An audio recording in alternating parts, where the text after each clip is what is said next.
नमस्कार मित्रांनो, आत्ता आपण आलो आहे इस्लामपुरातील अशा एका मंडळाविषयी ज्यांनी इथे पावनखिंडचा देखावा सादर केला आहे. तर बघूया हा देखावा कसा आहे.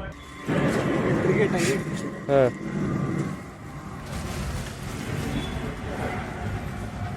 तर बघू शकता मित्रांनो, अशा पद्धतीने मी मावळं केलेलं आहे, म्हणजे दगडांचं हे केलेलं आहे. कारण वरनं पावनखिंडीमध्ये कसं दगडं पडत होती असं त्यांनी दाखवलंय.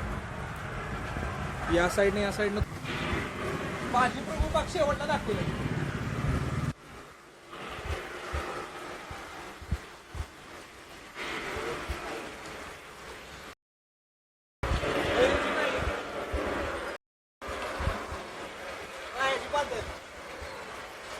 असं स्वराज्याच्या कासारीचं उगम त्यांनी स्वतःच्या रक्ताचं पान केलं.